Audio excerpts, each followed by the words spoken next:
Bonsoir à toutes et à tous. On est très content de se retrouver grâce à Midrashet Yehuda Manitou. On a le plaisir d'écouter Laura Bouziel. On vous a écouté sur Rosh Hashanah, sur Kippour. Et maintenant, on se dirige vers Sukkot. Bechavod.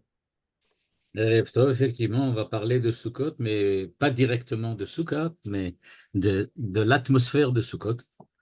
Et l'atmosphère de Sukkot, elle est en fait tourne autour de la relation particulière qu'Israël entretient avec les autres nations.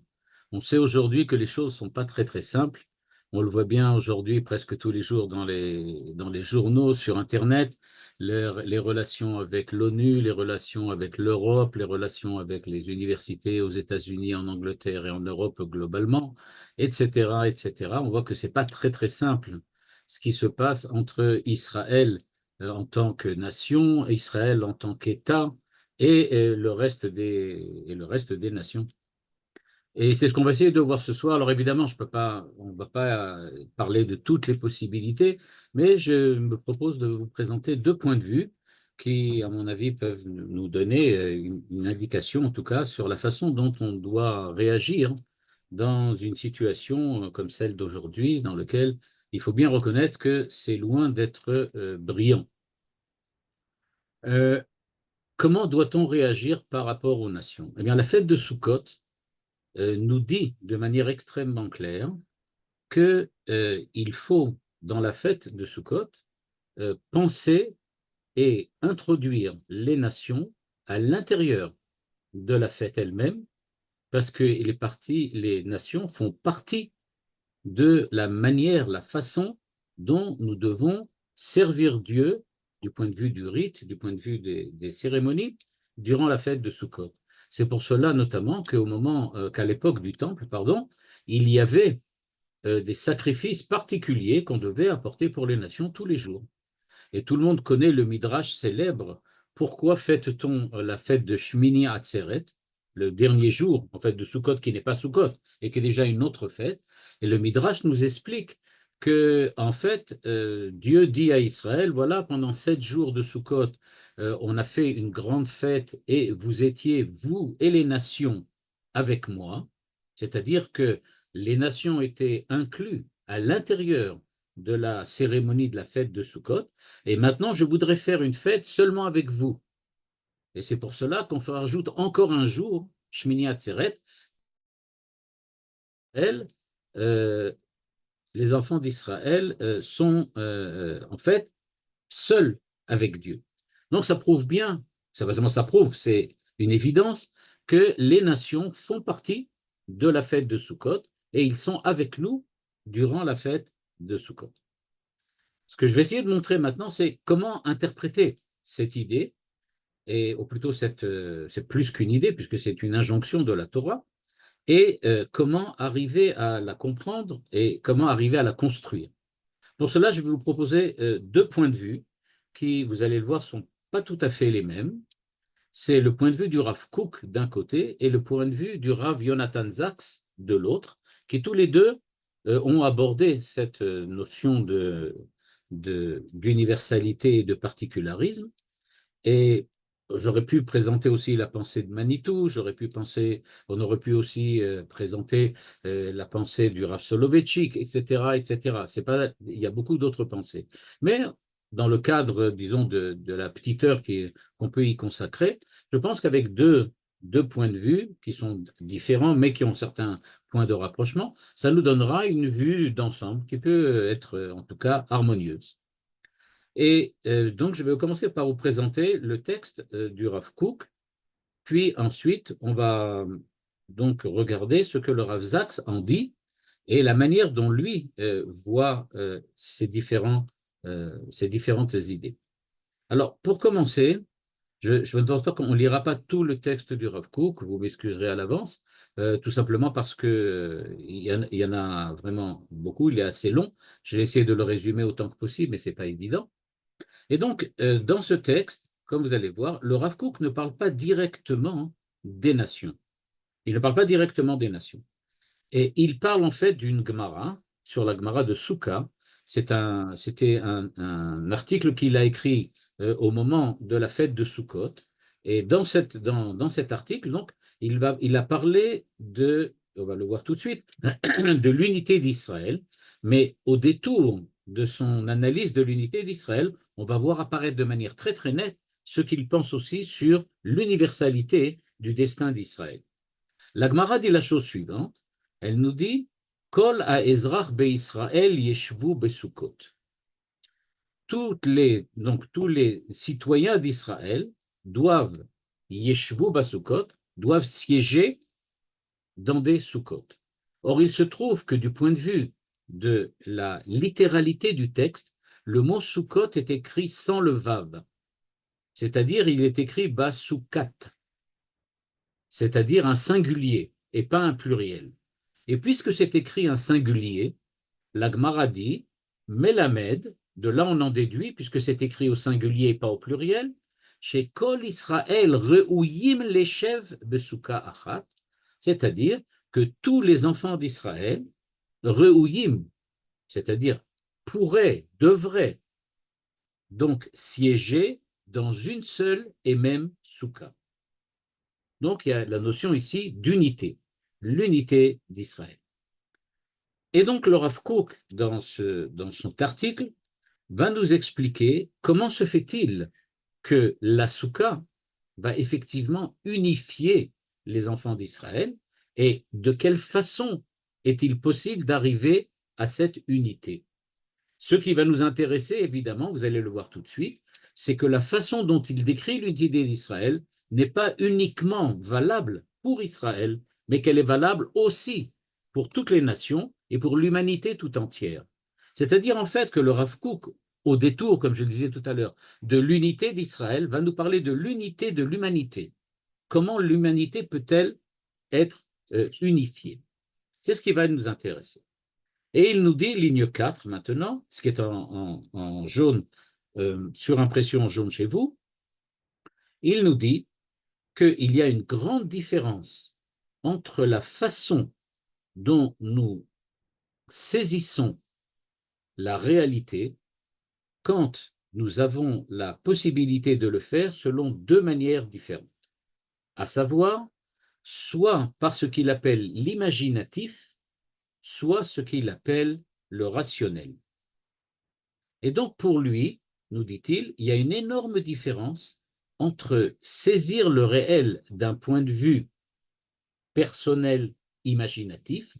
On va voir qu'il s'agit de quelque chose qui ne concerne que la personne individuelle, l'individu, et l'individu est quelque chose, c'est un être qui réagit, dit-il, du point de vue de l'imagination. On va le voir tout de suite, quelle est la définition précise. Par contre, nous dit-il, si on parle maintenant globalement, c'est-à-dire d'une manière universelle, à ce moment-là, l'universalité provient du fait que l'homme ne saisit pas la réalité d'une manière individuelle, mais qu'il la saisit d'une manière rationnelle, et cette rationalité lui permet de surmonter les défauts de l'imaginatif, c'est-à-dire les défauts du personnel et de l'individuel. Donc, pour résumer très rapidement, le Rav Kook nous dit le moyen, le chemin par lequel il est possible d'être uni, c'est le rationnel. C'est de permettre à tout le monde d'accéder à une vision rationnelle du monde, des hommes, de la réalité, de l'histoire, de la politique. Quand on est dans le rationnel, nous dit-il, on est nécessairement, on va voir tout de suite pourquoi, beaucoup plus proche de l'unité entre les hommes que quand on fait appel à ce qu'il appelle l'imaginatif, c'est-à-dire ce qui fait chacun d'entre nous en tant qu'individu, c'est-à-dire beaucoup plus les passions, les sentiments, c'est-à-dire la manière de prendre les choses de façon personnelle. Un petit peu comme on dit à quelqu'un, oh, tu t'es vexé, mais tu as pris ça de manière personnelle. C'est-à-dire, tu t'es vexé pourquoi? Parce que tu n'as pas réfléchi exactement au sens rigoureux exact de ce que j'ai dit, mais tu l'as pris d'une manière personnelle. Tu t'es imaginé que je m'adressais à toi et que j'essayais en fait de te dire quelque chose de négatif, alors qu'en fait, ce n'était pas du tout mon intention. Donc, pour le Rav Kook, il s'agit ici donc de faire la différence très nette entre ce qui est rationnel, ce qui on peut dire, qui tient de la rationalité, et ce qui tient de plutôt ce qu'il appelle l'imaginatif, mais prenez ça plutôt le passionnel. C'est de cette manière-là qu'il le voit. En effet, nous dit-il, qu'est-ce que fait que la raison, hein, l'intelligence, l'intellect, pourquoi effectivement il est-il tellement important? Eh bien, il nous dit qu'il faut savoir que la fonction de la rationalité, c'est-à-dire le fait d'essayer de comprendre les choses, mais de les comprendre comme elles sont, c'est ce qu'il nous dit ici à la ligne 9, c'est d'arriver à la vérité des choses. Nous voulons véritablement comprendre les choses. Je fais tout de suite le rapprochement avec ce qu'il a dit tout à l'heure, quand il a parlé des choses qui sont plutôt du sentiment, de la passion.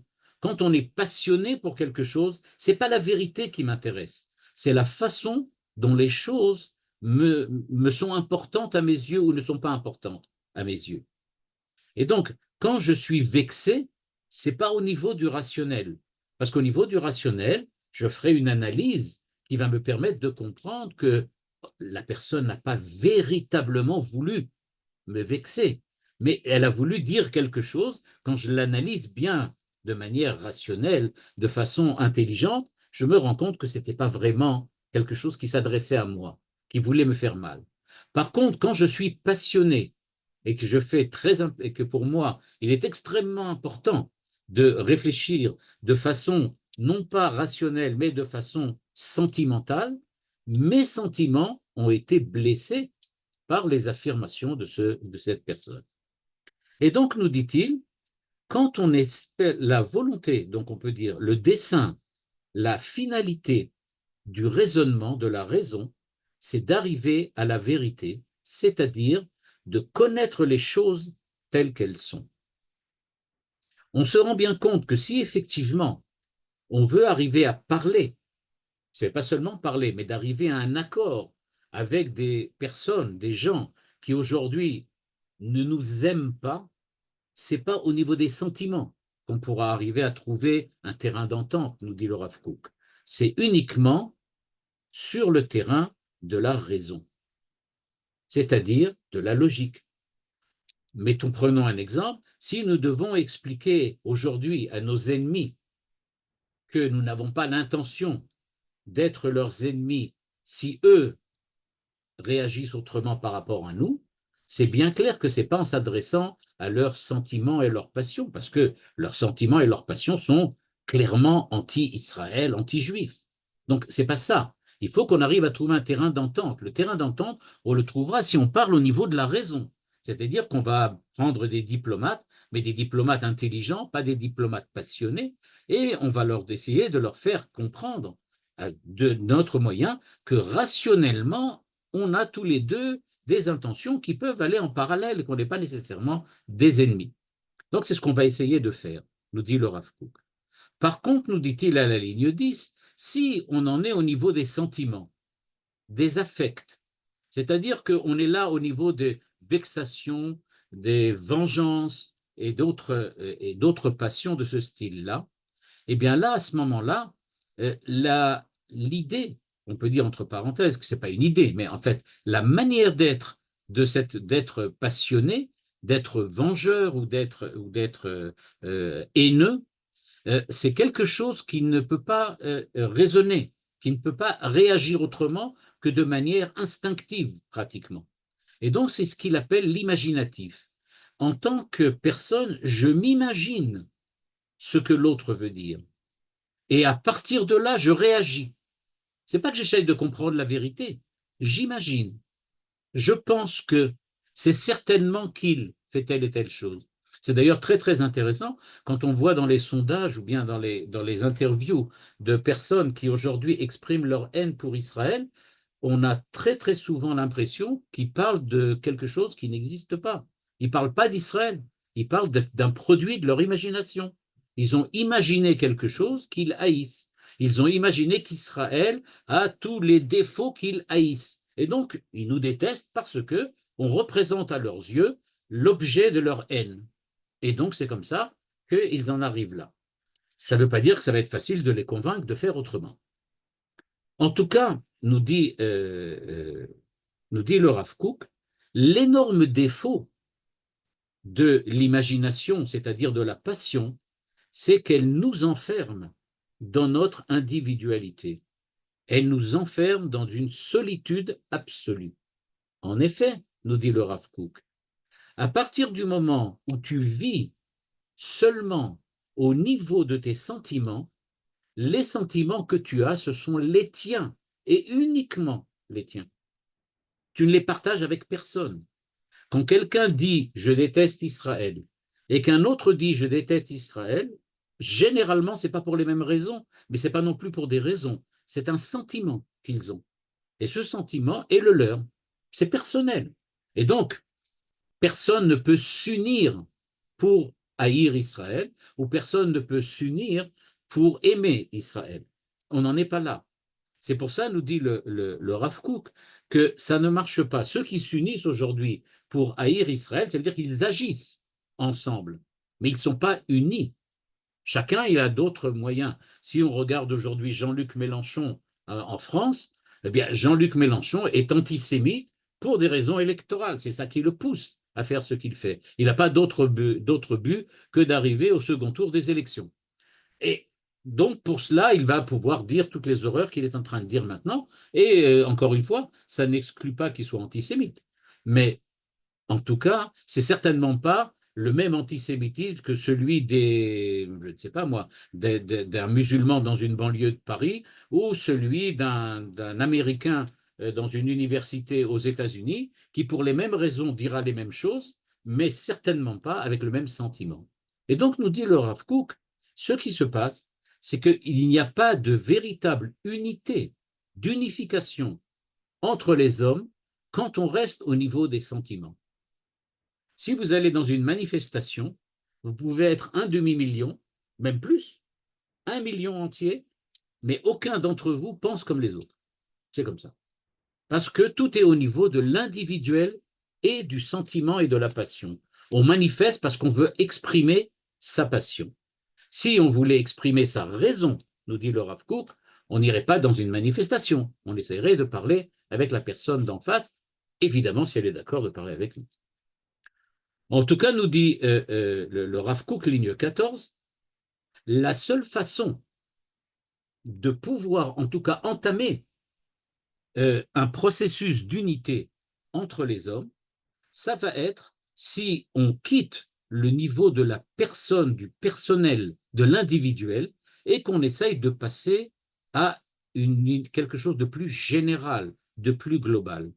Et donc, si, d'un certain point de vue, la raison est quelque chose qui, en fait, nous unit tous, c'est parce que elle a cette possibilité de nous faire regarder les choses de telle façon que pour nous, les détails ne sont pas importants, les sentiments ne sont pas prépondérants.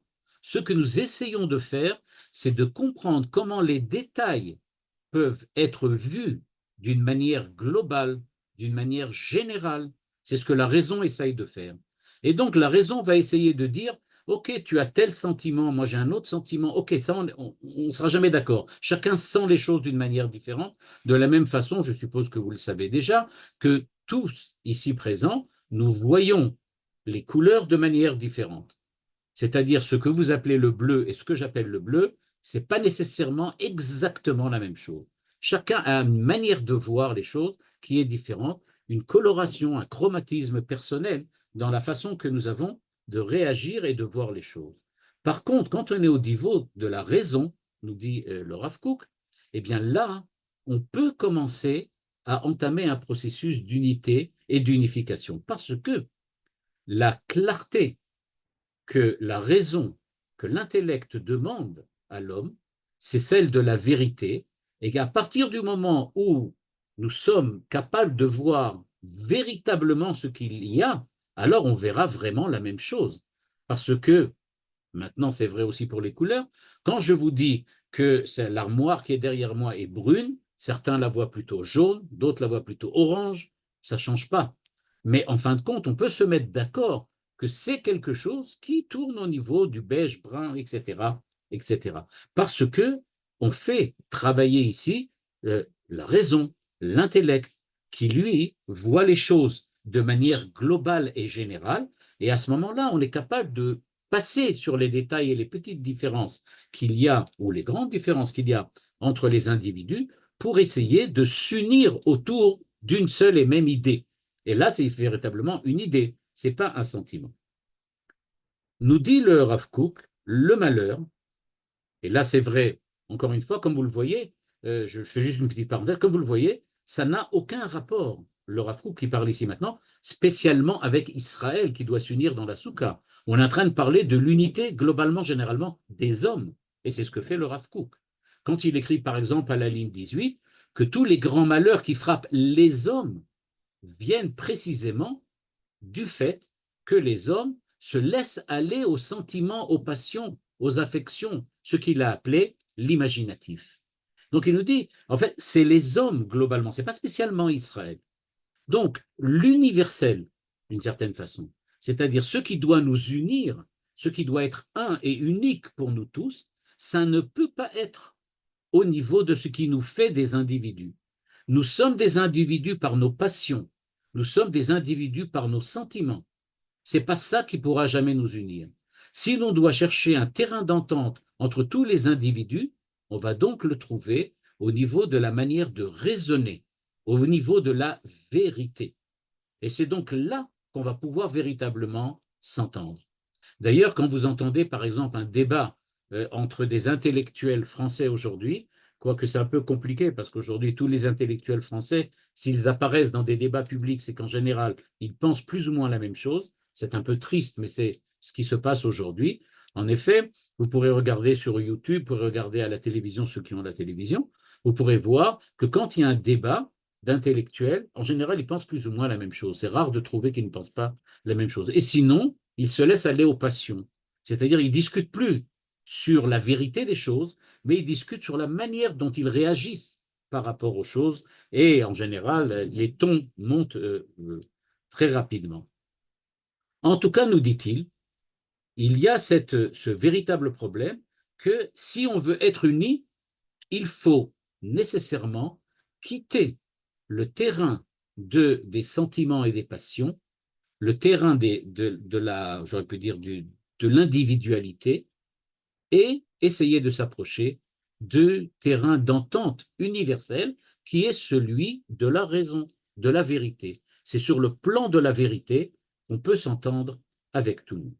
Aussi, nous dit le Rav Kook, c'est pour cela que nous avons dû passer par Rosh Hashanah, Yom Kippour, avant d'arriver à Sukkot.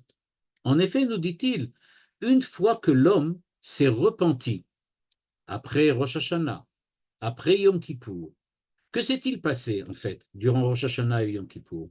Eh bien, précisément, nous dit le Rav Kook, nous avons appris à vivre selon la raison, selon la vérité qui est la vérité de nous-mêmes et la vérité de l'autre. C'est-à-dire, nous sommes au Beth Knesset. On ne fait pas de Tchouva tout seul, nous dit le Rav Kook. On est au Beth Knesset. Quand on est au Beth Knesset, je ne sais pas si vous avez lu la nouvelle de Shai Agnon, très célèbre, dans laquelle il raconte son Motsae Yom Kippour, comment il a terminé le jeûne de Yom Kippour. Et il dit qu'il a éclaté en sanglots, j'ai sûrement dû vous le raconter à un moment, et il a éclaté en sanglots à la fin de Yom Kippour.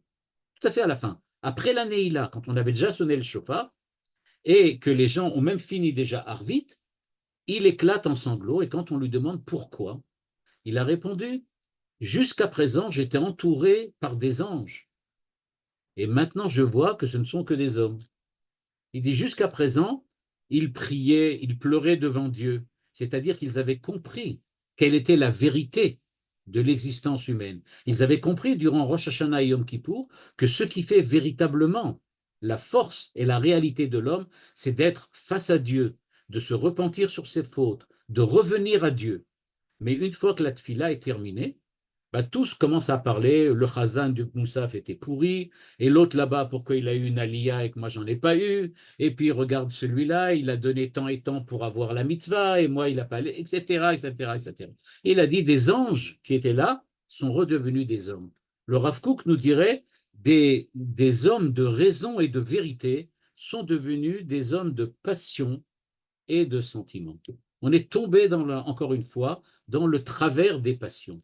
On est encore en colère et on est encore crispé, stressé, etc. On est revenu à ce qu'on était avant.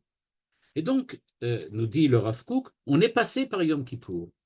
Maintenant qu'on est passé par Yom Kippour, nous dit-il, si vraiment la leçon de Yom Kippour a véritablement été intégrée, eh bien, maintenant, nous sommes capables de rentrer dans la soukha.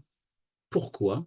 Parce que la soukha représente l'unité d'Israël. Si maintenant nous en sommes tous au niveau de la recherche véridique de la vérité, alors nous allons pouvoir nous unir. Re'uyim leshev besouka achat. Nous avons la possibilité de rentrer enfin dans la soukha, tous ensemble. On va enfin pouvoir s'en sortir. Regardez ce qu'il dit ici le Rav Kook. Il nous dit ici, à la ligne 30, je traduis directement, et il dit à la place de l'obscurité, de toutes les divisions et de toutes les haines, de toutes les rivées miflagot, c'est-à-dire les luttes entre les différents partis politiques et les différents personnels qui détruisent tout, eh bien, il y aura maintenant la lumière de la soukha qui va pouvoir mettre, peut dire extirper de nous toute l'obscurité de l'imaginatif, des passions, des affects, etc. Et grâce à la Torah, qui est la véritable recherche de la vérité, nous allons véritablement pouvoir arriver à une unité absolument parfaite. Kol Israël Reuyim, les chefs Besouka Achad. C'est ce que nous dit le Rav Kook. C'est-à-dire, en fait, nous dit le Rav Kook, à quel moment on peut véritablement être universel quand on est nécessairement particulier. C'est ça la question. Nous sommes juifs, nous sommes hébreux, nous sommes Israël. On ne peut pas sortir de cette identité-là. C'est la nôtre. Alors, comment peut-on être à la fois Israël et à la fois universel? Eh bien, si tous les hommes, toutes les nations essayent de laisser tomber, de quitter, d'abandonner leur espoir de pouvoir réaliser leurs sentiments, leurs passions, leurs affects, mais qu'ils essayent au contraire d'atteindre la vérité, cette vérité unique qui est la même pour tous, puisque c'est la vérité, eh bien, elle nous permettra véritablement, autour d'elle, de nous unir. L'universel, c'est, dit le Rav Kook, la recherche et l'obtention de la vérité. C'est seulement quand nous serons tous, non pas des êtres de passion, mais des êtres de vérité, c'est-à-dire des êtres de raison, à ce moment-là, il y a véritablement possibilité pour Israël d'avoir véritablement un rôle universel et pour les nations de participer. C'est pour ça que c'est seulement à Sukkot que l'on apporte des sacrifices pour les nations. Parce qu'à quel moment peut-on véritablement s'unir avec eux, avec les nations, avec elles, pardon? Eh bien, c'est grâce à Rosh Hashanah, à Yom Kippour, qui nous a libérés des passions, que nous pouvons véritablement, maintenant que nous ne sommes plus seulement des passionnés, mais des êtres de vérité, arriver à nous unir et à créer, on peut dire comme ça, une véritable identité universelle. L'universel existe, dit le Rav Kook, ça s'appelle la vérité. C'est cela, c'est la vérité. Et donc cette vérité qui est universelle, le problème c'est que nous ne la cherchons pas. On n'essaye pas d'arriver à la vérité. D'ailleurs, il y avait un philosophe allemand très célèbre qui s'appelait Karl Jasper, qui disait qu'il n'y a pas plus de ridicule qu'un débat politique. Il disait un débat politique. Il dit, si vous regardez bien, le débat politique présente les deux défauts, on peut dire rédhibitoires, de ce que peut présenter un débat. Le premier défaut qu'il a, c'est que personne n'écoute l'autre. Un bon débat politique, c'est un débat durant lequel chacun dit ce qu'il pense, mais il n'a pas du tout l'intention d'écouter l'autre. C'est la première chose. On n'écoute pas. il n'y a pas de débat. C'est-à-dire, dit Carly Asper, qu'on ne recherche pas la vérité. On essaie juste de provoquer chez l'autre une instabilité qui pourrait montrer que nous avons raison. Pas parce que c'est la vérité, parce que nous ne sommes pas porteurs de la vérité, semble-t-il, mais parce que lui ne sait pas quoi répondre. Dans tous les débats politiques, vous pouvez regarder, encore une fois, sur YouTube, à la télévision, etc., vous verrez. C'est comme ça que ça marche. On essaye de déstabiliser l'adversaire parce qu'à ce moment-là, s'il ne sait pas quoi répondre, ça sous-entend que j'ai raison. Mais au niveau de la vérité, dit le Rav Kook, tu n'as ni raison ni tort. Vous n'êtes pas du tout parlé de la vérité. Vous avez simplement essayé de faire ce qu'on appelle un débat sophiste, rhétorique. Mais ce n'est pas du tout un débat. Donc ça, c'est la première idée. À quel moment donc, dit le Rav Kook, nous pourrons atteindre cette unité? À quel moment pourrons-nous véritablement faire preuve d'universalité quand nous serons tous, toute l'humanité, sous l'égide de la raison, l'égide de l'intellect et de l'intelligence, c'est-à-dire l'égide de la recherche véridique de la vérité.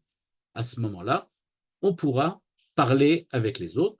Bon, il y aurait beaucoup à dire, mais ça va nous suffire de dire maintenant ce que dit le Rav Zaks sur la même chose, c'est-à-dire, je vous le dis tout de suite, le contraire. Et donc, c'est ça qui va être intéressant. Le Rav Zaks va nous présenter maintenant une tout à fait autre vision de ce que c'est que l'universel d'Israël, et il va y arriver par tout à fait un autre moyen. Je dis tout de suite, quand je dis le contraire, sur certains points, pas sur tout, mais en tout cas, il va présenter ça d'une manière radicalement, en tout cas, différente. En effet, comment le Rav Zaks présente les choses? Il nous dit, premièrement, le véritable problème, nous dit-il, de l'universel et du particulier. Alors, quelqu'un demande qui est le Rav Zaks. Alors, le Rav Zaks, c'est le Rav Jonathan Zaks, qui était le Rav Arashi d'Angleterre, donc qui était un Rav, le Rav d'Angleterre, le Rav Arashi, qui était en même temps un philosophe, un écrivain, un penseur. Et je vous conseille tous ses livres, comme ceux du Rav Kook d'ailleurs. Je vous conseille tous ces livres, ils sont exceptionnels. Et c'est une personnalité exceptionnelle tous ceux qui l'ont rencontré disent avoir été véritablement éblouis par la personnalité de cet homme exceptionnel. En tout cas, comment présente-t-il? Il a écrit de nombreux livres, je ne les ai pas tous vérifiés, mais je crois que plus d'une dizaine. Il a écrit plus d'une dizaine de livres sur toutes sortes de sujets. Il en a écrit un qu'il a appelé, ici ça s'appelle Akavod la Shonut ou le Shoni en hébreu, c'est-à-dire la dignité, ce qu'il appelle la dignité de la différence. La dignité de la différence. Et voilà ce qu'il explique. Il nous dit, en fait, la plupart des guerres, la plupart des grands malheurs des hommes, et a priori ce sont surtout les guerres, eh bien, nous dit-il, viennent du fait que beaucoup de ces guerres ont commencé parce que les gens pensaient, ceux qui sont rentrés dans le conflit, pensaient que si tu n'es pas d'accord avec moi, ou si tu es d'un groupe sanguin différent, c'est-à-dire d'un groupe ethnique différent, d'une culture différente, alors tu n'es pas un être humain. C'est ce que dit le Rav Zaks pour commencer. C'est-à-dire qu'il faut savoir, dit le Rav Zaks, que l'humanité de l'homme, malheureusement, se mesure pour beaucoup par le fait, est-ce que tu es d'accord avec moi ou est-ce que tu fais partie des gens qui sont d'accord avec moi? C'est comme cela que l'on juge les autres. Et il dit, en fait, ce qui se passe, c'est que mon humanité, je suis un être humain parce que, c'est trivial, mais c'est paradoxal, parce que je pense ce que je pense.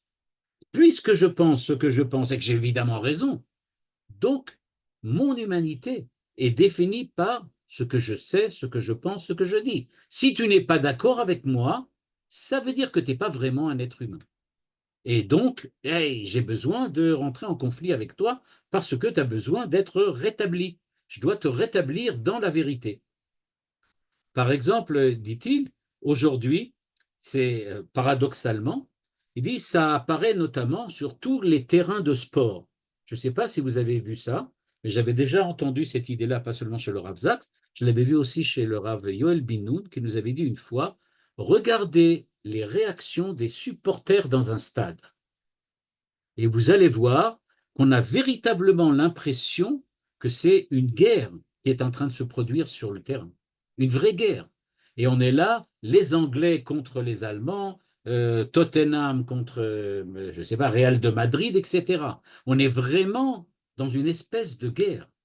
Il dit, mais ce n'est pas pour rien qu'il y a une espèce de guerre. On revient à ce qu'il appelle la pensée tribale. On réagit en tant que tribu. Tu fais partie de ma tribu, donc tu es un homme.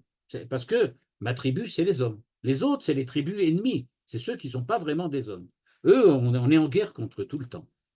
Et donc, nous dit-il, il y a cette vision tribale des choses, cette vision tribale des choses.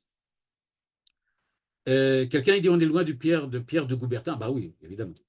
Et donc, c'est une vision tribale. C'est véritablement une tribu. Vous regardez notamment, il y a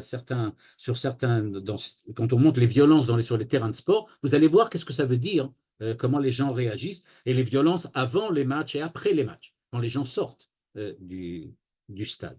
En tout cas, nous dit-il, on retrouve ça là-bas déjà.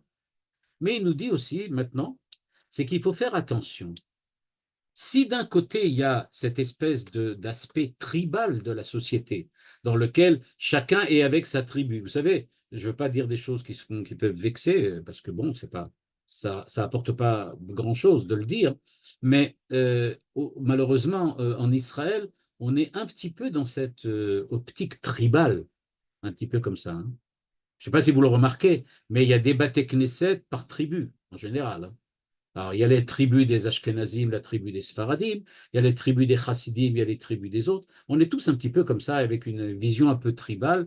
Et nous dit le Rav Zaks, il faut faire attention, ça peut dériver ça. Quand on dit qu'on a raison et que les autres n'ont pas raison, c'est dangereux.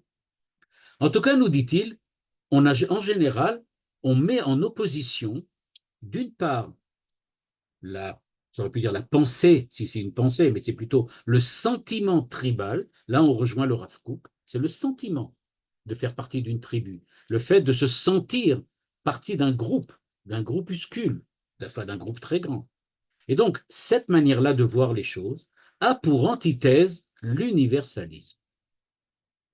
Et donc, là, ça rejoint le Rav Kook, l'universalisme serait la réponse au sentiment de la tribu. Plutôt que le sentiment de la tribu, le Rav Kook nous dirait qu'il faut aller vers la vérité de l'universalisme, mais à ce moment-là, nous dit le Rav Zaks, il y a donc l'antithèse de la tribu, c'est l'universel. Au lieu de parler de tribu, de pays, de nation, on va parler de l'homme en général. On va parler de l'humanité en général. Et là, on va pouvoir résoudre les problèmes, comme le Rav Kook nous l'a proposé. C'est-à-dire qu'on va pouvoir dire, ça y est, nous avons une solution. On peut parler maintenant de quelque chose qui concerne tout le monde, et pas seulement une tribu. Bien, nous dit-il, ça pose un autre problème, mais aussi dangereux que la tribalité. L'universalisme, nous dit-il, et je fais bien la différence, Manitou l'a fait aussi dans un de ses textes très célèbres, à partir d'une intervention du rabbin Jaïs de Paris, il fait la différence entre l'universalisme et l'universel. Quand je dis ici universalisme, c'est précis. Je parle de la pensée universaliste, pas la pensée de l'universel, comme je l'ai écrit dans le titre. L'Israël, on va le voir, a une pensée de l'universel, mais pas l'universalisme. L'universalisme, donc, il dit qu'est-ce que c'est? Eh bien, c'est au fond quelque chose d'extrêmement dangereuse, parce que la culture universaliste veulent en fin de compte effacer toute particularité pour ne laisser place qu'à une seule chose, c'est l'unité, ou plutôt la seule chose qui serait véritablement véridique, qui serait la pensée universaliste. À savoir, l'universalisme, c'est prendre une idée, disait Manitou, et en faire un empire, et en faire une puissance mondiale. C'est ça l'universalisme. L'universalisme, c'est arriver et dire toutes les tribus, toutes les idées, toutes les particularités, tous les individus, tout cela, ça doit se fondre de manière, j'aurais pu dire, identique dans une seule et même pensée, dans une seule et même culture, ce que l'on appelle la pensée universaliste. Et donc, nous dit-il, c'est pas moins dangereux que la tribalité. Pourquoi? Parce que dans un monde global comme cela, effacer l'individu, effacer le particulier, revient à une violence qui n'est pas moins grande que celle de tenter d'effacer le particulier d'en face parce qu'il n'est pas mon particulier à moi. Et donc, dit le Rav Sachs, regardez par exemple en philosophie ce que Platon a essayé de faire. Platon a dit, comment puis-je vivre dans un monde dans lequel il y a tellement de changements, il y a tellement de choses particulières, il y a tellement d'individus. On ne peut pas vivre comme ça. Tout change, tout est différent. On ne pourra jamais se mettre d'accord, comme disait le Rav Kook. Si on reste au niveau de l'individu, alors qu'est-ce qu'il faut? Il faut les idées. Et des idées, il n'y en a pas beaucoup. Donc on va déjà diminuer. Mais si on essaie de trouver l'idée qui réunit toutes les idées, alors là, on va pouvoir véritablement résoudre tous les problèmes. Et donc il dit, c'est ça l'universalisme. L'universalisme, c'est véritablement arriver à faire fondre toutes les particularités, les individualités dans une seule et même idée, dans une seule et même pensée. Que tout le monde ait la même pensée. Au fond, c'est ce que le Rav Kook nous a dit d'une certaine manière dans le texte qu'on avait vu. Il semblait dire, en tout cas au début du texte, il semblait dire qu'il faut effacer les particularités et n'avoir que la vérité, avec un grand V, la vérité. Et donc, le Rav Sachs, eh bien ça, c'est vrai, c'est bien, c'est beau, c'est un rêve. C'est un rêve. Regardez à la ligne 20, on a l'impression qu'il parle du Rav Kook. Il dit, c'est un rêve. Le rêve de qui? C'est un rêve des philosophes, un rêve des religieux. Pourquoi? Ils rêvent de la raison, ils rêvent d'un monde organisé, d'un monde harmonieux, dans lequel il n'y a plus le chaos de la vie, dans lequel il n'y a plus de présent, il n'y a que l'éternité. Il dit cette idée-là, que la vérité, c'est l'essence même des choses, c'est ce qu'on appelle l'universalité. Et donc, nous dit-il, c'est pour cela qu'il y a beaucoup aujourd'hui, notamment sur les campus américains et dans les universités en Europe, d'étudiants et de professeurs qui sont ce qu'on appelle aujourd'hui, qui sont en fait des grands, qui soutiennent ce que l'on appelle aujourd'hui le Grand Sud, mais qui viennent en fait de l'idée que Israël, le judaïsme, c'est une pensée, une manière de voir particulière, particulière, on va dire de cette façon-là. Mais elle n'est pas universelle. C'est individuel. Être juif, c'est vouloir rester dans les limites de l'individualité et de la particularité. La meilleure preuve, disent-ils, regardez les halachot. On n'a pas le droit de boire le vin, on n'a pas le droit de manger avec, on n'a pas le droit de se marier avec, les autres, quand on se marie, leurs enfants ne sont pas juifs, etc., etc. Donc, vous voyez bien, vous êtes tous dans la zone de la particularité. Mais nous dit le Rav Sachs, donc, qu'est-ce que tu proposes à la place?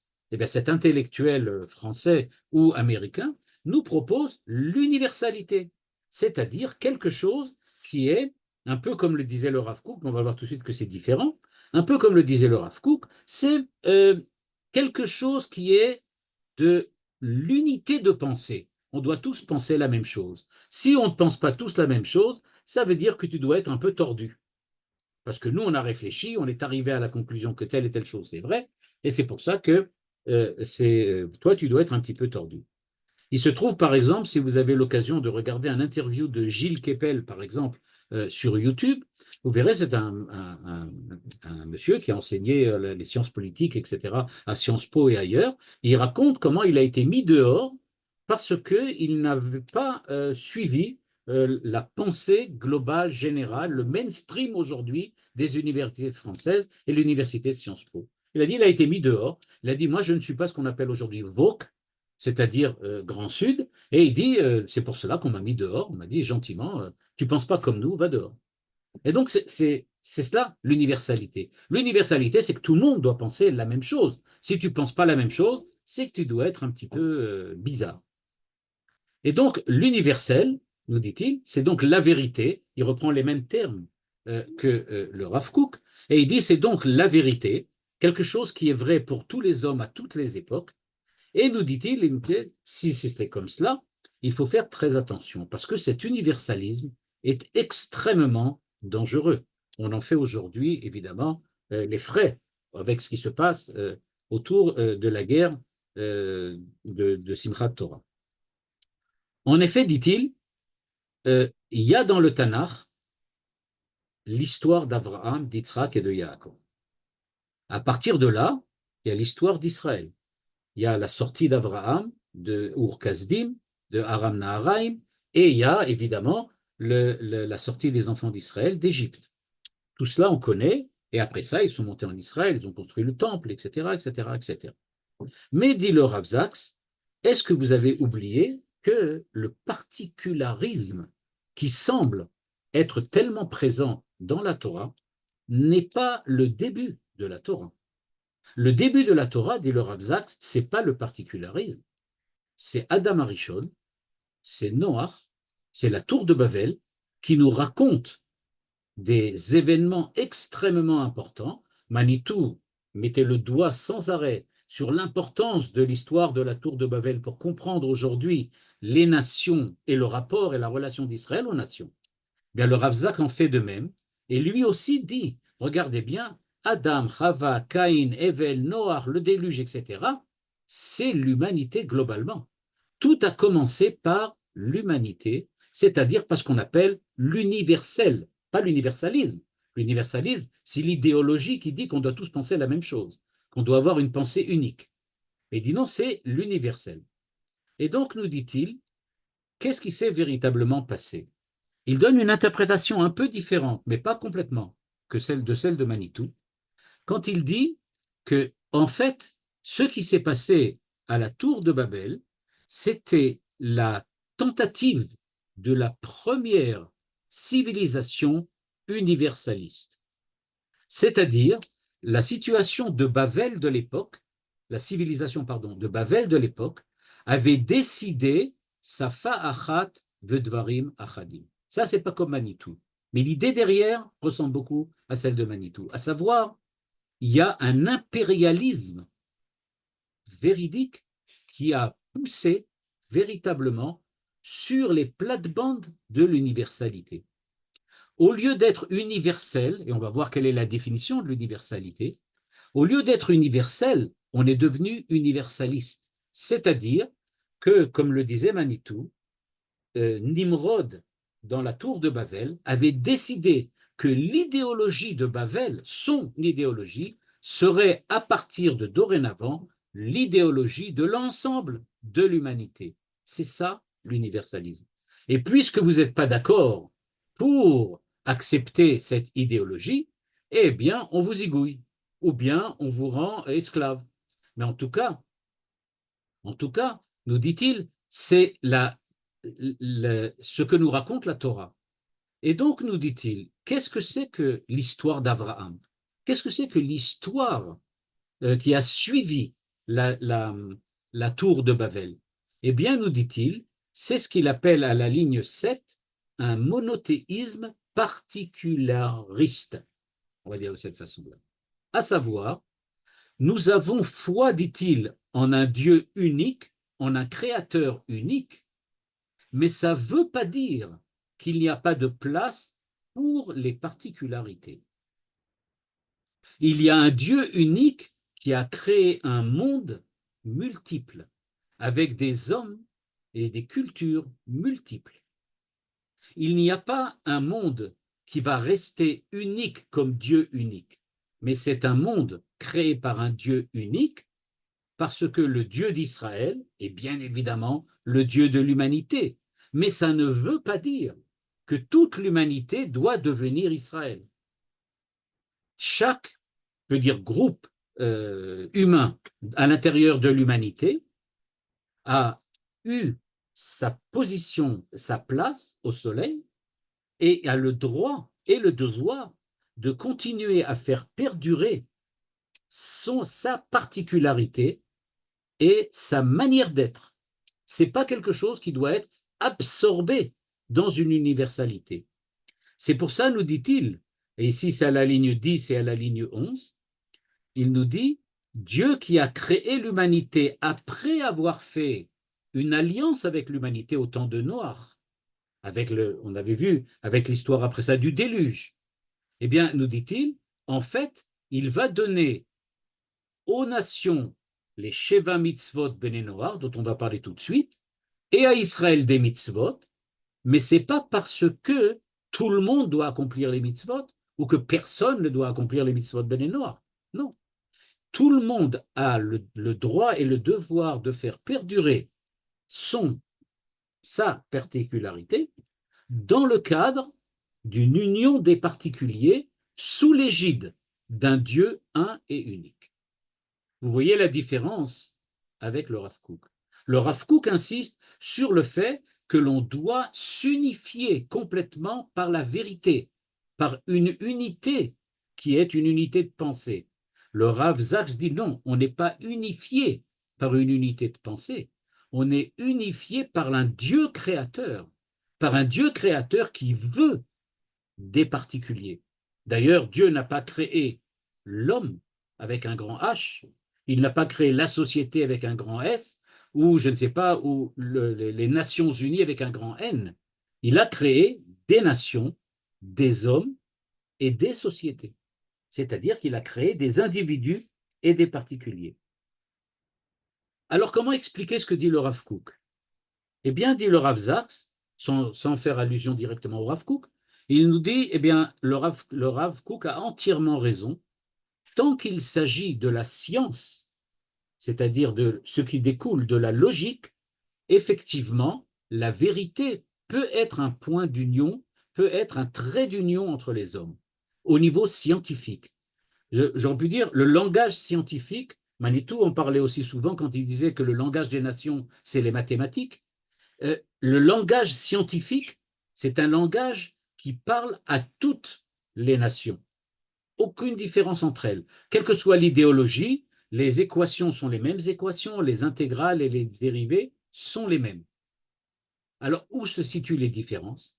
Il dit, quand on veut quand on veut réaliser la vérité comme critère de la morale, de la spiritualité, eh bien là, ça dérape. Parce que la morale n'est pas logique. La morale, c'est une manière d'être. Quand on disait tout à l'heure qu'il faut éradiquer les sentiments et les passions, mais ça ne fonctionne pas comme ça.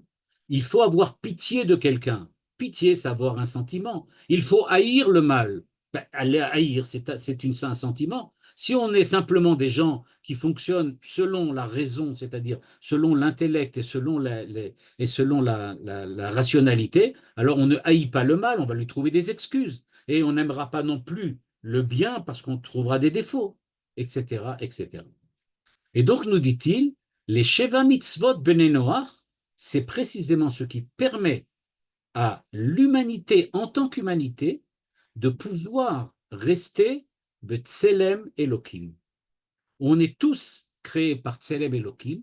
Alors, comment peut-on avoir un visage divin? C'est-à-dire, comment peut-on véritablement être partenaire de Dieu dans la création? On devient partenaire de Dieu à la création grâce au Sheva Mitzvot Bene Noach. Et alors, pourquoi Israël a-t-elle reçu plus de mitzvot? Ça, c'est la question. Qu'est-ce que représente donc Israël alors? Puisqu'en fin de compte, c'est à l'ensemble de l'humanité que Dieu s'adresse. Alors pourquoi Israël est-il là?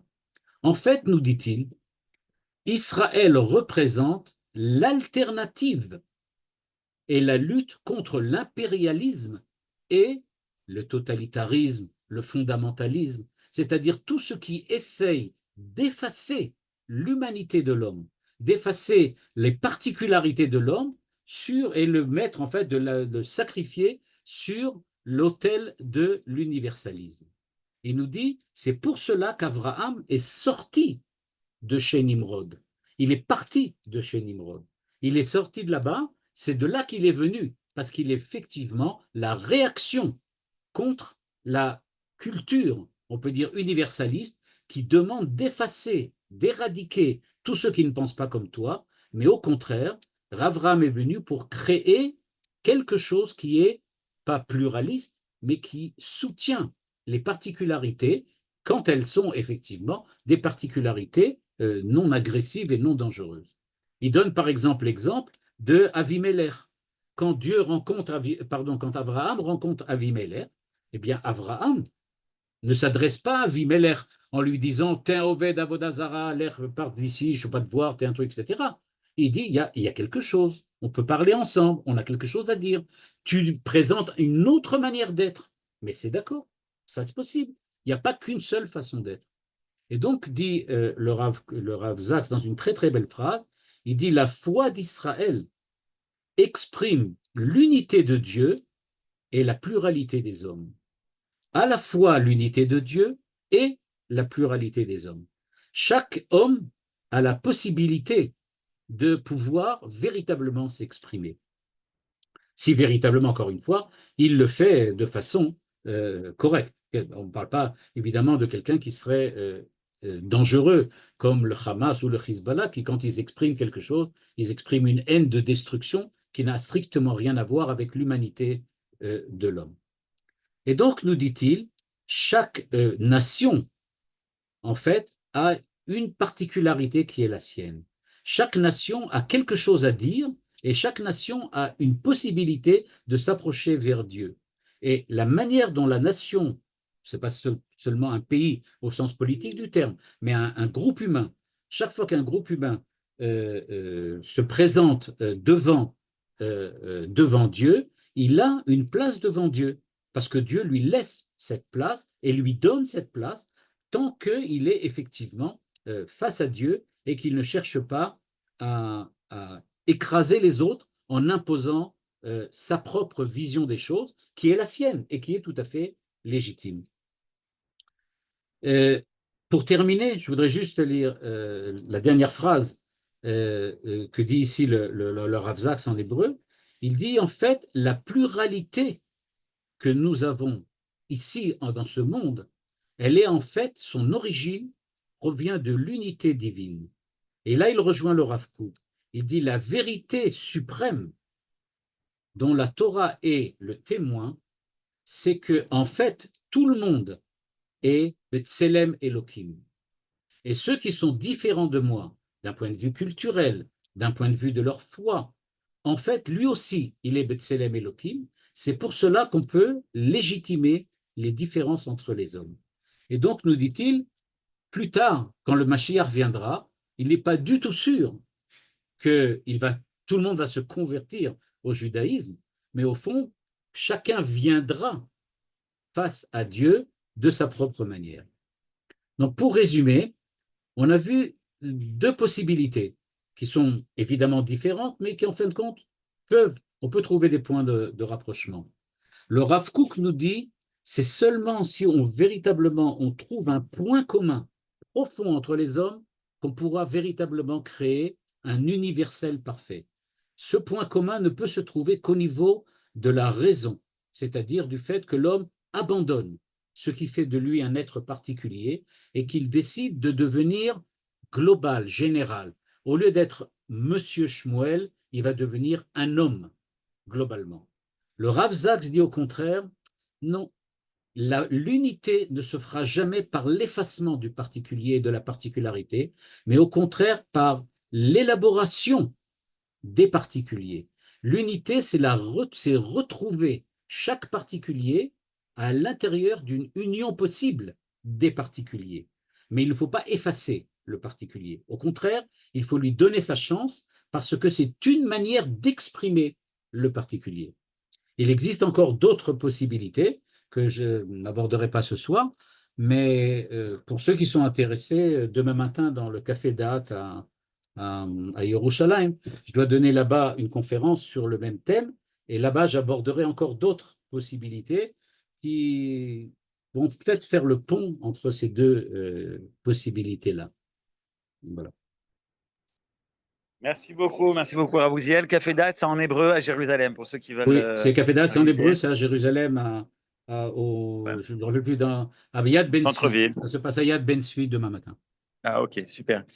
Bon, comme d'habitude, très intéressant. Je vais laisser les participants poser des questions et moi, après, s'il y a le temps, je poserai également une question.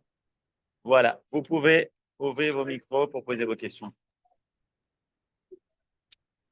Ah oui, s'il te plaît, j'ai une question. Bevakasha, Bevakasha. Alors, Rav, d'abord, je dois vous dire que je suis très, très impressionné, même très ému par votre cours là. Parce que, figurez-vous que ça me donne l'occasion de penser, d'essayer de visiter, revisiter, comprendre, m'approcher de cette incroyable confusion dans laquelle nous vivons à Tel Aviv. Je suis de Tel Aviv, par rapport au Yom Kippour qui s'est passé. Il y a un débat entre la haute cour et la mairie de Tel Aviv, la municipalité. Et donc, je suis complètement abasourdi qu'en écoutant votre cours entre le Rav, entre parenthèses, le Rav Kook, entre parenthèses, je dois vous avouer mon ignorance. Comment on orthographie le Rav Zatz? Comment? En orthographie. Zatz, S-A-C-K-S. S-A-C-K-S. Zatz. S-A-C-K. Ok, d'accord. Donc, je voudrais vous dire que, apparemment, votre cours qui ne devrait pas avoir grand-chose à faire avec ce genre de problème, finalement, ça me donne une possibilité d'éclairage et de compréhension peut-être par rapport à ce qui se joue dans ce débat-là sur comment célébrer Kippour dans l'espace public, séparé, non séparé, et les provocateurs, etc. C'est absolument très, très éclairant et je vous remercie infiniment. De rien, de rien. Bon, alors moi, je pose ma question parce que Bevakasha. si j'ai compris, je vais faire des Je m'excuse, je voulais raccourcis. m'excuser, j'ai mis les écouteurs parce que chez moi, les haut-parleurs ont arrêté de marcher. Ok. Je vais faire des raccourcis, mais si j'ai compris comme ça. En fait, dans le sud global, on est plutôt dans comment dire ça, des dictatures. Donc, on se rapproche plutôt de la pensée unique. Et dans le monde occidental, on est plutôt dans ce que vous avez appelé la pensée universalisme. Donc, Oui. la question, c'est où est-ce qu'on veut, où on peut trouver justement cette voie de l'universalité parfaite dont vous avez parlé. Où est-ce qu'aujourd'hui où on peut travailler, où on commence à voir des germes de ça, parce que voilà un petit peu la question. Ouais. Alors là, c'est une bonne question et je vais te décevoir. Je ne vois pas vraiment où ça se passe. Je ne vois pas vraiment où. Le Rav Zaks lui-même en parle dans un de ses livres, dans lequel il dit franchement, je ne vois pas où il y a des gens qui pensent comme ça. C'est très compliqué. Aujourd'hui, les gens, notamment à cause des réseaux sociaux aussi, bah, pas seulement, hein, mais notamment à cause des réseaux sociaux, aujourd'hui, il y a une véritable dictature de la pensée des réseaux. Ce qu'il y a sur les réseaux, c'est la vérité.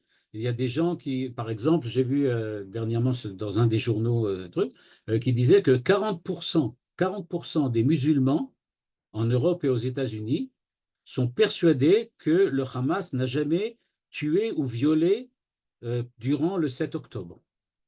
Ils sont persuadés, 40%. C'est pas qu'ils ont. Pour eux, c'est évident que ça ne peut pas avoir lieu. Donc, ce n'est pas au niveau de la réflexion ou de la vérité, c'est au niveau du fantasme. Je n'ai pas voulu utiliser ce terme, mais on pourrait dire à la limite que Dimion, quand ça devient véritablement ce que le Rav Kook appelle l'imaginatif, quand l'imaginatif devient véritablement, j'aurais pu dire, malade et pathologique, alors on a du fantasme. Et on est malheureusement à une époque dans laquelle on est face à des gens qui fantasment véritablement. Et c'est donc très difficile de parler avec eux, mais il faut savoir que le Rav Zaks insiste là-dessus. D'un point de vue politique, par exemple, il ne serait certainement pas d'accord avec 90% de ceux qui participent à ce cours. Il a des positions tout à fait particulières. Mais il n'en demeure pas moins qu'il dit il n'y a pas de possibilité de passer outre un dialogue. On va être obligé, on est obligé de passer par un dialogue. Il n'y a pas le choix. Ah bon, est-ce que vous parliez de Rav Jonathan Sachs, l'ancien grand rabbin d'Angleterre? Oui, c'est de lui. Ah, c'est lui. Ah, d'accord. Je ne savais pas, je pensais que vous parliez de quelqu'un d'autre. C'est pour ça que je posais la question. Non, c'est de lui que je parle. Ah, d'accord, ok, merci. C'est de lui dont je parle. Ok, lui, je connais. Ce qui est triste, c'est qu'on l'a connu, on a commencé à le connaître, qu'on a commencé à le connaître que quand il est mort. Non, moi, je le connais. Mais vraiment peu de temps avant qu'il a commencé à être connu. On avait traduit en français déjà il y a bien longtemps un livre de lui, une dizaine d'années de lui. Donc, ah bon, c'est bien. Ouais. En tout cas, je l'avais jamais vu. Si. Et en français, il y a 2 livres de lui au moins. Un récent, là, il y a 4 ans peut-être, et un d'il y a 10 ans. L'éloge de la différence, je sais pas. Il y en a plus maintenant. Il y en a sur la paracha qui vient de sortir. Daniel, tu veux dire un mot? Oui, je voulais revenir à la tour de Babel. Oui. Oui, justement, dans la tour de Babel, il y a vraiment, on comprend là ce que Manitou a toujours dit, c'est que à tour Babel, Nimrod, il a voulu faire Safa Echad, Am Echad, Akol, donc c'est vraiment la dictature, donc ce qu'on pourrait appeler aujourd'hui. Mais donc, nous, en tant que descendants de la tour de Babel, on a quand même compris ça, on a compris qu'on doit avoir un particularisme, mais tout en étant, disons, attentif aux nations. On veut pas convertir les nations. Manitou toujours, je sais pas si c'est pas Manitou, mais qu'il y avait un nitzot dans chaque nation, il y a un nitzot qu'on doit un peu qui est aussi chez nous, mais qu'on doit laisser se développer chez les nations. Et c'est ça l'universel, je crois. Enfin, disons, oui, on peut dire ça de cette manière-là, mais ce qui est sûr, c'est que l'insistance de Manitou, c'était toujours effectivement sur le fait que les nations n'ont pas besoin de se convertir. Il ne s'agit pas de prendre sur soi la religion d'Israël. Il s'agit d'être un homme, ce qu'il appelait une manière d'être homme. Ils ont une manière d'être homme qui est la leur, qui est particulière, et qui chacun, dans chaque culture, dans chaque idée, peut se réaliser. Dieu n'attend pas de voir que des juifs. Sinon, il aurait créé, comme disait Manitou, il aurait créé un Beth Midrash avec un monde autour. C'est ce que pensent beaucoup de Haredim, notamment, malheureusement, dans lequel ils sont persuadés que Dieu a créé un Beth Midrash avec un monde autour pour aider le Beth Midrash. Mais ce n'est pas ça. Dieu a créé un monde avec dedans un Beth Midrash. Il a créé des nations avec parmi eux Israël. Alors, quand vous parlez de dialogue, c'est dialogue entre nous ou dialogue avec les nations? Alors, moi, je ne sais pas comment on peut parler avec le Hamas et le Hezbollah. Je ne sais pas comment on peut parler avec ces gens-là. Je ne sais pas non plus comment je vais peut-être vous décevoir, mais je dis, je ne sais pas non plus comment on doit parler avec ces gens-là, mais j'imagine bien que vous pensez, vous aussi, qu'il va falloir parler avec eux à un moment. J'espère qu'ils ne seront pas là et qu'on n'aura pas besoin de dialoguer avec eux. Là, on se rapproche un peu de Nimrod quand même, là. Non. Faut faire attention. On espère qu'ils ne seront pas là, mais ils seront là. Mais non, ils sont pas. Je dis, ils sont pas là dans le sens qu'ils vont pas représenter ce qu'ils représentaient jusqu'à présent. Ah, en tant qu'ils seront plus des Hamas. Ah bah, on espère. Oui, Bezrat Hashem, on espère. Oui, on espère. Bezrat Hashem. Alors, comment expliquer qu'on est la lumière des nations? Comment? C'est ça être la lumière des nations. On n'est pas supérieur aux autres. On n'est pas supérieur du tout. Il dit justement ce que dit le Rav Sachs. On n'est pas du tout supérieur aux autres. On est exactement comme les autres. Là aussi, petite parenthèse, le Rav Kook ne serait pas d'accord. Mais il dit on est exactement comme les autres, simplement on a une mission particulière à l'intérieur des nations, c'est qu'on est là pour représenter la lutte contre l'impérialisme, la lutte contre le totalitarisme, le fondamentalisme, etc. C'est ça ce qu'on représente. Permettre aux gens de garder leur particularité, j'aurais pu dire positive, celle qui fait qu'ils sont vraiment une manière d'être homme légitime face à Dieu. Merci, c'est comme toujours très intéressant et très riche. Ma question, la suivante, c'est que si on est une religion, je n'aime pas le mot, c'est une religion universaliste, ça veut dire qui tient compte de chaque groupes existants, il y a quand même il y a des limites. Tout le monde ne peut pas embarquer là-dedans. Vous avez parlé de Hamas, je vais vous parler de Oui, Hamalek. Seulement, c'est vrai, c'est vrai. Ce qui serait, je pense que le critère de morale est le critère fondamental. C'est ce que Manitou disait quand il parle de Kedusha. Il dit que Kedusha, hein, ça veut dire un critère de morale. Le Rav Zaks n'a pas la même définition. Lui, il dit que la Kedusha, c'est le fait d'être séparé, d'être en dehors.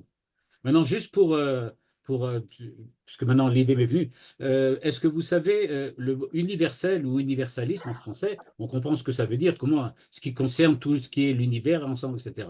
En fait, la traduction, c'est catholicisme. Le catholicisme, par hypothèse, est universaliste. Le mot catholicisme, katholotos, veut dire universel, universaliste. C'est-à-dire que le catholicisme, c'était la religion valable pour tout le monde. Et donc, c'est pour ça qu'ils sont partis faire des croisades. Prosélyte, prosélyte. Oui, avec des prosélytismes, avec tu n'es pas d'accord avec moi, je te tue, ou pendant l'Inquisition, je sauve ton âme en te tuant, remercie-moi. et maintenant, c'est l'islamisme d'une certaine manière. Maintenant, il y a l'islamisme qui fait exactement le même chose. Et c'est très. Ce qui est terrible, c'est que ça fait des années qu'on entend l'Iran, par exemple, avec Ahmadinejad à l'époque, etc., qui disait qu'ils veulent détruire Israël, exterminer Israël. On a toujours cru que c'était pas possible. C'est pas sérieux. Bah, en fait, ils étaient sérieux, quoi. Oui, c'est ça. Ils sont vraiment sérieux. Oui, Ce que tu m'as répondu tout à l'heure, c'est que le critère, c'est la morale. Oui, Bon, mais tout le monde sait qu'est-ce que ça veut dire que la morale, laquelle? La sienne? exact. Oui. Pascal, Non, Pascal. Oui. et là, on tourne la vie. Là, c'est le Rav Kook donne la solution de ce point de vue-là. Le Rav Kook dit la Torah.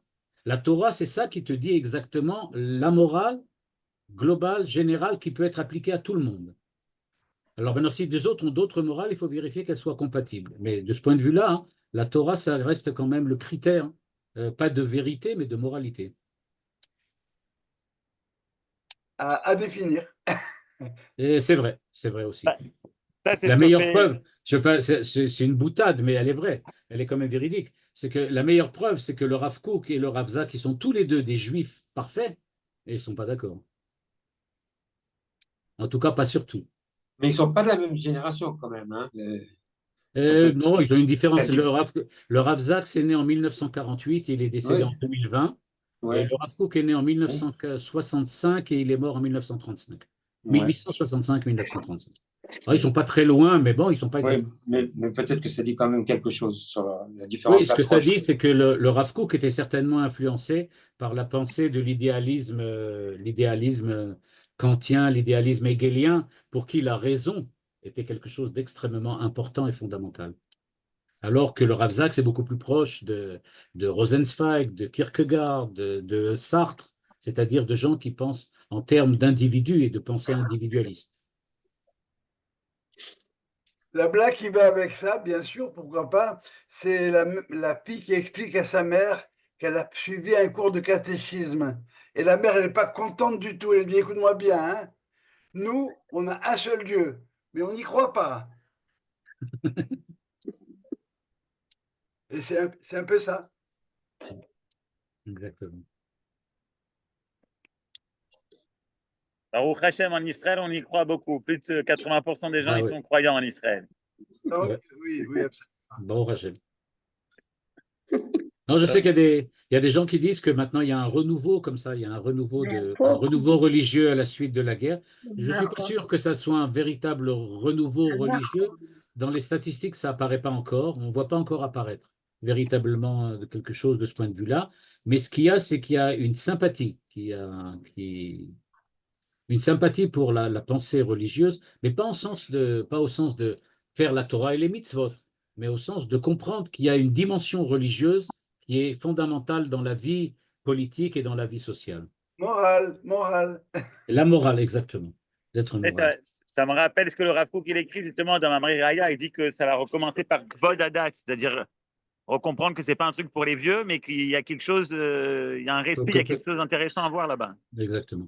Et surtout, je crois qu'il y a deux choses dans la situation dans laquelle on est maintenant, c'est-à-dire dans l'époque dans laquelle on est maintenant. Il y a certainement deux choses qu'il ne faut pas faire. C'est penser qu'on comprend ce qui se passe On ne comprend pas.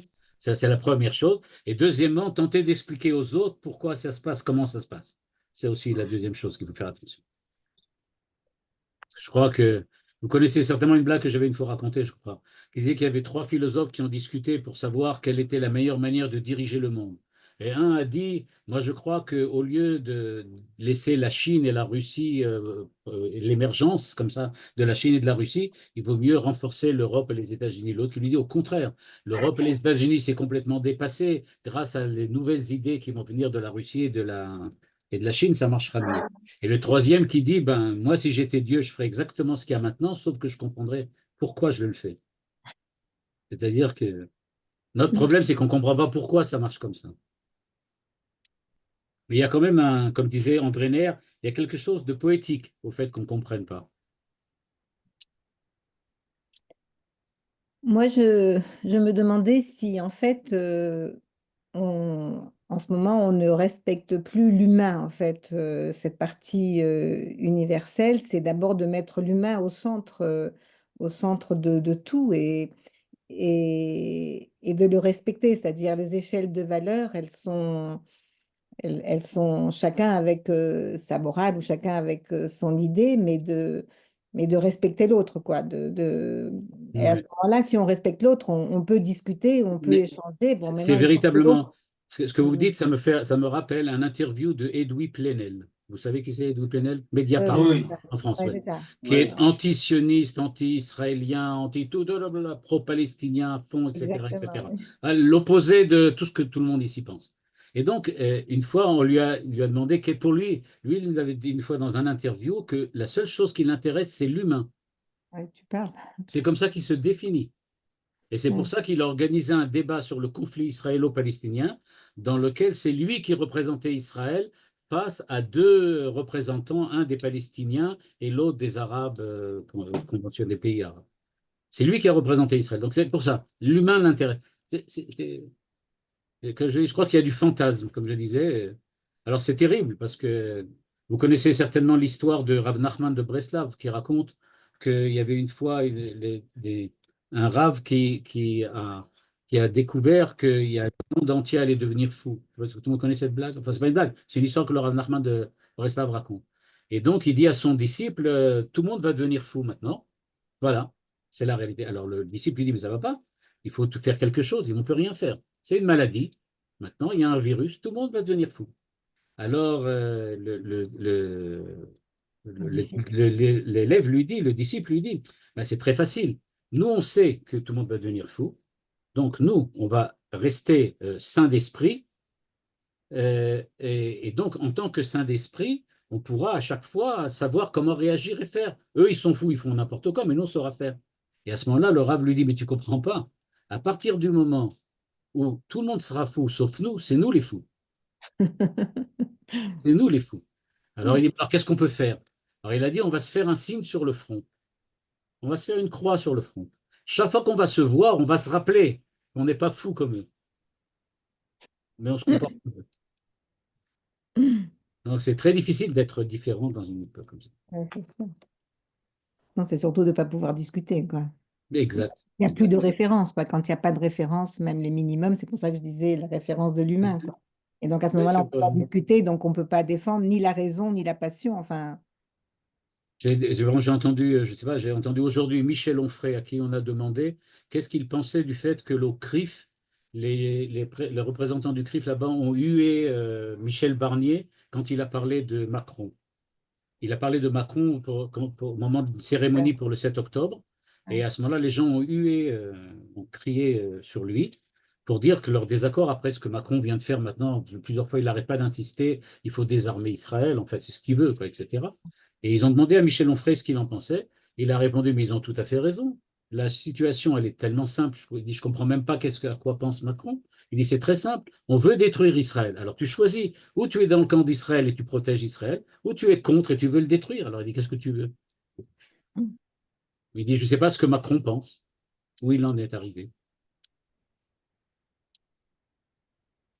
Mhm.